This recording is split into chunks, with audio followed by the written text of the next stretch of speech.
And Zach, on the show, they had on former Steeler, current CBS Sports football analyst Bryant McFadden as a guest, and the topic of Mike Tomlin's future came up. And here's the full clip. We'll play it and then react. Here's Gelb talking to McFadden about Mike Tomlin coming out of retirement to coach the New York Jets. I think if Mike Tomlin was to come out of retirement, it would be to the New York Jets. Oh, I think it would be the New York Jets, and here's why. The New York Jets, correct me if I'm wrong, guys, they have 2 first-round picks the next 2 seasons or something like that. No, they just had 3 this year, and they have 3 more this upcoming draft. Yeah. So they traded back in this past draft to get Cooper, which was a 3rd first-round pick this past year. Yep. And this upcoming year in 2027, they have 3. They have 3, and they have cap space available. So now, if you look at the roster as constructed right now, they have some nice, appealing pieces. And you have draft capital to really play with to manipulate the draft in terms of moving up higher to go get that ideal player, whoever you might need. So if you're a coach like Mike Tomlin, where you look at the Jets, they have more appealing pieces than the Miami Dolphins currently constructed, along with 3 first-round picks in 2027, and we all feel like this 2027 quarterback class should be much better than what we saw in 2026. Listen to what I'm saying right now. I'm not saying I'm making any proclamations or anything like that, but what I'm saying is if Mike Tomlin decides to come back and if things doesn't go well for Aaron Glenn, and I'm not calling for Aaron Glenn to be fired. No, I think Aaron Glenn is a heck of a coach, but we understand how the league is. For some coaches, especially there in New York, if they get off to a bad start, who knows what the month of October and November could look like. I think Mike Tomlin would be more attractive to being a Jet than a Dolphin. Well, then what's the likelihood? Like everyone said, a lot of people say, oh, Tomlin's going to go do TV. He's never going to coach again. Like, do you think there is a likelihood that he'll get that appetite quickly to return to the sideline? I think it's 50%. Hey, Shannon, when you retired, right? Mm-hmm. The hardest part about retirement was the first year that you didn't do it. Yeah, no, the transition of life. So now getting that itch, you better believe he's going to get that itch again. So I think it could be, I'll say 60% chance that we could see Mike Tomlin in 2027 coaching again. So that's from one of Tomlin's former players. Bryant McFadden was on both of the Super Bowl teams that the Steelers won, the last one with Cowher and the one they won with Tomlin. DT, let's start with your take, your thoughts on those comments there from Bryant McFadden. They definitely get your ears perked up, right? I mean, even if you are and probably should be rooting for Aaron Glenn to succeed in the New York Jets system going into year 2, it still intrigues me. And there's a couple things that he talked about specifically. One, we don't know what October and November are going to look like for this team. It started 1-7 last year, so we're hoping that's not the case. But at least if it does start as poorly as it did last year, there are some silver linings, right? The situation around the Jets, how much talent they've acquired over the last, couple of months, the talent that they could still acquire in the next draft in 2027, having 3 picks.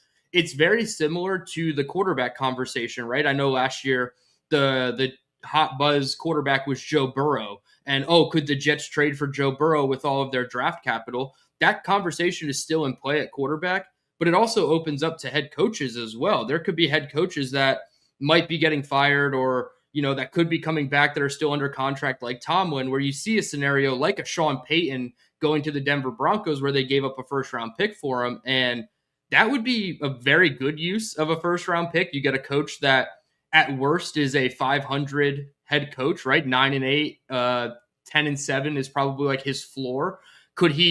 Would he want to risk his reputation of a 500 or better head coach in New York? That's, yet to be determined, obviously. But the crux of that saying that the Jets are a much more appealing destination than the Dolphins, there's a couple other teams that you could throw in the Dolphins side of that where the Jets are still more attractive because of the things that Darren Muji has been able to put in place with this roster. So it's very intriguing. Obviously, a lot is yet to be, figured out between now and the hiring of Mike Tomlin. And I think if it happened, I would be super happy as a Jets fan. But also, part of me wants it to not happen because I still want AG to succeed. Well, here's how I look at it. remove Tomlin from the equation just altogether. Here's someone who's not a Jet fan, doesn't have any connection to the Jet organization, someone who works in sports media covering the NFL for CBS Sports, and a former player who talks about how attractive the Jet job could potentially be if Aaron Glenn doesn't work out.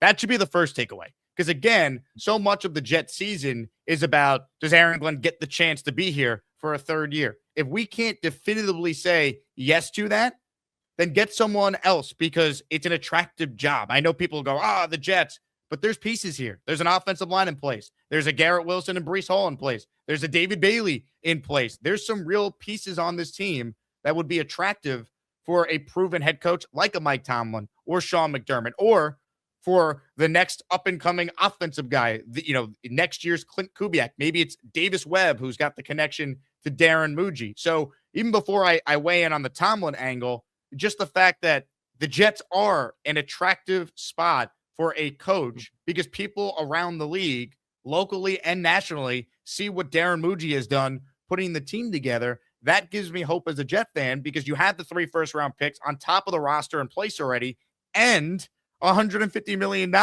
in cap space to continue to add more players to this team. Yeah, 100%. And I'm not going to say that, hindsight being 2020, it was the right decision to bring back AG for year 2. That's obviously going to come with the results of this season. But this team wasn't an attractive destination in January when they would have been looking for a head coach, as well as a couple other teams in the league that were more attractive destinations. So we never know who the teams are going to be that need coaches come the end of the year. But regardless, if the Jets aren't good, the situation still says we can hold, a good team for a good coach, and it's an attractive destination. And I think it's something we couldn't say about this team even 2 or 3 months ago. Now, as far as Tomlin goes, I think he's going to coach again. I don't think he's going to do the Bill Cowher, ironically, and go to TV and then just never return. I think Mike Tomlin is going to want to coach football again. And I think actually the fact that Harbaugh is with the Giants, if he were to have success, I think that actually would fire up the Tomlin competitive juices to want him to take the Jet job, to be in the same city again, not as rivals in division, but, look at John having this, this renaissance second opportunity as a head coach. I could do the same thing with the other team in town. So much of it, I'm sure, is the Jets' path to a quarterback, because I'm sure Tomlin knows. Everyone says, I never win in the playoffs, but it's like, well, him even getting there with his quarterbacks, that's the impressive part of it, because no one can win in the playoffs with Kenny Pickett as your QB, right? So I think Tomlin would only take the Jet job if, one, the Jets have a viable path to get a young ascending quarterback either in the draft, or maybe he knows there's this disgruntled star quarterback that he could get. Let's throw Dak Prescott out there, for example. Whatever the case may be, I don't think you could get a guy like Tomlin to take your job unless he knows what the exact plan is at quarterback. I think that's why Kubiak took the Raider job. If they didn't have a chance to get Fernando Mendoza, he's not taking that job. They stunk. But you need to have the quarterback if you're going to take a job. The Jake Asman Show is now presented by PrizePicks. PrizePicks is a daily fantasy app made simple. Just pick more or less on your favorite players' projections and build your lineup in seconds. Download the PrizePicks app today. Use code HMA to get $50 in lineups after you play your first $5 lineup. And PrizePicks is already offering NFL futures, including futures for New York Jets players. Take a look at the lineup that you see on the screen. Garrett Wilson, more than 4.5 reception touchdowns. David Bailey, he's going to have at least 7 sacks his rookie year. Arvell Reese, almost a Jet. I think he'll have at least 3 sacks in his rookie year with the Giants. That is a 3-pick power play, $10 to pay out $60. That is just an example of some of the lineups you can make over at PrizePicks. Make your own lineups today for any sport. Just download the PrizePicks app, use the code HMA, and get $50 in lineups after you play your first $5 lineup. Yeah, and that's why, Ben Johnson told the Jets no. But you hit on something that I thought was an interesting angle, him versus Harbaugh. We saw it for 17 seasons or 18 seasons in the AFC North. Now it would kind of be a New York versus New York kind of rivalry there. But that is a very interesting point. And also, it didn't seem like, reading through, I believe it was the Athletic article describing Mike Tomlin telling the players that he was stepping down and leaving the Steelers, it didn't seem like he wanted to stop coaching. So I totally agree there. He might do a year of TV, find that it's not for him, still have that competitive itch to go back and coach again, and then jump right back in 2027, which we've seen a lot of guys do. So I agree there, but I really do think the Harbaugh angle is interesting, that we could see a Tomlin Harbaugh New York versus New York kind of rivalry setting up.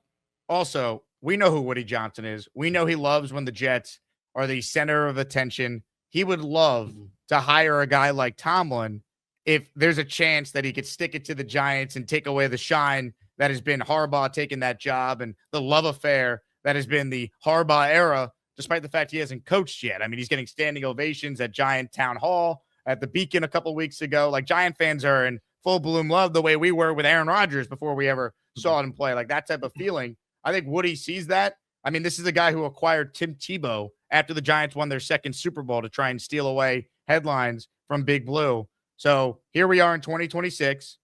You know, we're about to hopefully watch the Knicks win a championship. What started the Knicks rebuild? Well, they hired a proven, experienced, floor-raising head coach in Tom Thibodeau, who immediately got them back on track. Maybe Tomlin is not the guy that eventually wins the Lombardi for the Jets, but I know he could coach. He's 75 games over 500 in his career, and I know he'd immediately provide respectability and stability to the Jet organization.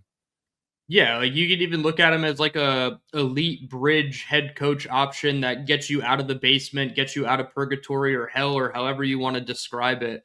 So yeah, I think it would definitely be interesting, and it makes for even a bad Jets season to have a somewhat sweeter ending than it could potentially be. Obviously, we know a bad season, what that does to fans, but knowing that we have so much set up for 27 kind of does bring some positivity to it.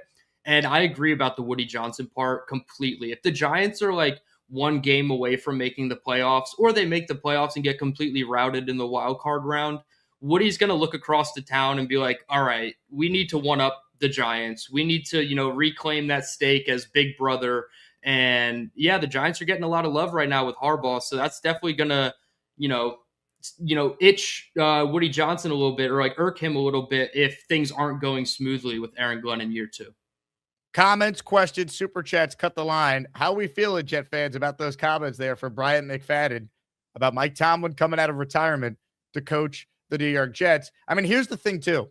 If not Tomlin, there's other coaches out there with experience. Sean McDermott is going to be out there. He didn't take a job with any team. He also got fired very late in the process. He might be one of the top guys, if not the top guy, if Tomlin especially decides he's staying in retirement for at least another year. I really think McDermott getting a chance to stick it to the Bills, this job would entice him, especially if he likes one of these quarterbacks and he could find like his version of Josh Allen and do it all over again. There's other coaches that could be fired that are with teams right now that could potentially become available. Who's to say Shane Steichen doesn't end up losing his job if the Colts don't win this year? Steichen has done a lot with very little at the quarterback spot. You'd be bringing in a proven offensive guy to help develop your next quarterback. I think Kevin O'Connell and that connection with Darren Muji is something worth following. Minnesota's got a new GM now. Sounds like Kevin O'Connell wasn't fully on board with the whole process to get to this new GM. What if the Vikings have an off year? Kyler Murray stinks, and all of a sudden they're bad because their backups stink. It's Carson Wentz and J.J. McCarthy. What if all of a sudden KOC is out of a job? Former Jet, ownership for the Jets, I've been told from people I trust, they love him. Muji obviously loves him. They were college teammates and college roommates. Like, there's other coaches out there, and Tomlin will be the biggest name because it's Mike Tomlin. But the fact that the Jets are viewed as an attractive job, that's a testament to what Muji's done rebuilding the roster. Yeah, 100%. And another name I'll throw out there, Kevin Stefanski. I know he's on a new contract in Atlanta, but I look at it one of two ways. You have Stefanski and Tua as your head coach quarterback. It could either go really good or really, really poorly. So who knows what Stefanski's status looks like in a year from now. I don't think Atlanta's like in the business of churning over head coaches that often, but you never know. And one bad season from any of these guys could all of a sudden mean, who knows, right? They get fired. We've seen Sean McVay openly talk about the year that he won 5 games for the Rams and he contemplated retirement. So like anything can happen with these coaches, that having the picks plus the already used capital on very high-end talented players already in place, it's a very positive situation for the Jets let's just hope they can take advantage of it this year and use all 3 of those picks on players in 2027. Oh, what a concept. By the way, speaking of high-level players, you ready for this, Knicks fans? Giveaway at the end of our show is a Knicks finals patch jersey. Player of your choice. Jalen Brunson, it's yours. Karl Anthony Towns, it's yours. Josh Hart, who had the most impactful 3-point game you will ever see, it's yours. OG Anunoby, it's yours. Mikal Bridges, damn right, it's yours. Landry Shamet, Mitchell Robinson, you pick the Knicks player. You want a finals patch, Knicks jersey in. We send it to you. We had so many memberships on the first show today that I added another prize. Prize number 2 is a signed Walt Clyde Frazier jersey, baby. So the greatest Knick ever and a finals jersey. 2 prizes. So 2 winners this afternoon. Everyone who enters also, of course, qualifies for the Saturday weekly raffle where we got a Bernard King signed jersey, a Wayne Corbett signed end zone pylon, a Joe Klecko signed jersey, and a Richard Todd signed jersey. That sound good to everyone? Let's go, baby. Not 1, but 2 awesome prizes up for grabs. Let's freaking go, Knicks. My God, I'm jacked up. Say go New York, go New York, go! Go New York, go New York, go! Ladies and gentlemen. Sorry. No, You said best player in Knicks history, Walt Frazier. What does Jalen Brunson have to do to be looked at as Walt Frazier? Like, I don't know what his accolades are with the Knicks. So, like, is it even obtainable for a Jalen Brunson to one day become? Because I'm sure for, like, under 30-year-old Knicks fans, Jalen Brunson's probably the best player they've seen in their lifetime. So, like, what does it take to get to, like, a Frazier level? Under 40-year-old Knicks fans could probably argue that too. Honestly, I think 2 championships would do that because Clyde's got 2. Clyde also has the greatest Game 7 performance, I think you could argue, in sports history. If you look at the Willis Reed game, here comes Willis. It's the Clyde Frazier game. If you go and look at it, 35, he basically had a 35-point triple-double almost in a Knicks win over the Lakers for their first championship. So I think Brunson's going to need 2 chips, but people will argue if you're the guy that ends this Knicks playoff drought, you might be that guy already, but I'm going to show some love to my guy Clyde. If you want a Brunson finals jersey, that is also the other option. Shout out to Kevin. He's the first in today, this afternoon. He goes outside of the obvious, which is money and power structure. If Tomlin wants to coach again and the Jets have a direct path to a QB, they are absolutely a real option. Tampa, a spot for him too. Yeah, because he's got connections to Tampa and that ownership group. There's no doubt. So I think they could be in play. But again, I think the Jets are going to have a path to a quarterback. They have 3 first-round picks. I can't imagine it's like this past year where it's a 1 quarterback draft again. I think there'll be multiple quarterbacks that they'll have to decide, do they want to move up? Can they stick and pick depending on where they are to get that guy? I think they're in a good spot to at least have a chance at one of the top QBs next year. Yeah, 100%. And I believe did he start his career in Tampa Bay? I believe he was an assistant coach for a little bit in Tampa Bay. So definitely a bit of a homecoming there for him. So that is a good option there. It's kind of wild that Todd Bowles has kept his job for as long as he has in Tampa Bay, to just be completely honest, even though I do like Todd Bowles. But yeah, I like what you said about the direct path to a quarterback. Hypothetically, the Jets are picking, and I'm not going to say what team gets you what pick, but say they're picking 6, 13, and 18. You're not giving 6 for Mike Tomlin, right? So 6 would be your direct path for a quarterback, whether that's the 3rd quarterback off the board, the 2nd, the 4th quarterback off the board. The Jets should, with one of those 3 picks, or by means of a small trade up, should have a direct path to their quarterback, regardless of how well the team itself performs. PBM, Super Chat, he'd be better for the Jets than Tibbs was for the Knicks. That's the comp, because basketball is obviously on my mind.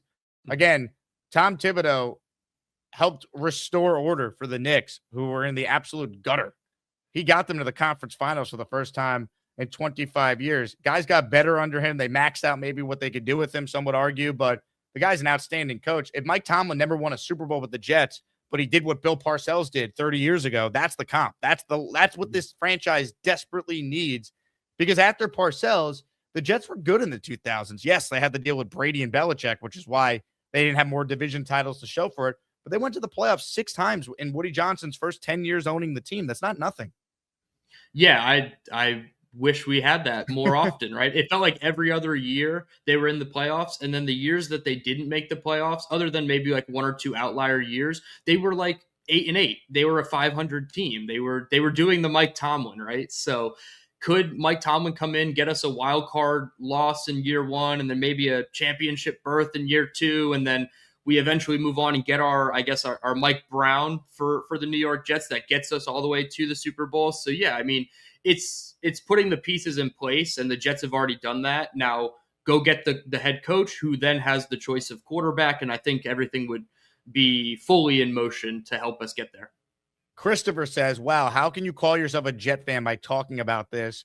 Shake my damn head. What the hell is wrong with you? Well, there's a lot of things wrong with me, Christopher, because I am a diehard Jet fan who routinely spends 4+ hours of my day live on a YouTube channel discussing them. But if you don't think this is a legitimate conversation after Aaron Glenn disgraced himself in ways I didn't think were possible for any head coach in year 1, find a new show, because I don't really care if you tune in or not. Aaron Glenn's lucky to be employed right now. He is the Jet head coach, and I'm rooting for him to do awesome and prove me and many who don't think he's any good to prove us wrong. And I'd be happy to admit if he leads the Jets to glory, I'd love it. But we cannot just sit here and act like it's crazy to have the conversation about the Jets, who are armed with 3 first-round picks, the most cap space in the league. If we're not doing our jobs, we're not talking about the possibility of like what happens next year. Do we pair up the new quarterback with the coach? Like, this is all part of the equation when it comes to the Jets. Glenn was on the hot seat at the end of the year, and now he's going into the year, and everyone's talking about him being on the hot seat. Anyone who thinks you're not a Jet fan, if you're talking about the future of the franchise and Glenn maybe not being a part of it, didn't watch last season. I'm sorry. Hey, here's the deal. Just got no chance unless you click on that like button. And you got to make sure you subscribe to the Jake Asman Show. You don't, you can get the f*** out. Now let's go, Asmaniacs. We're built for this shit.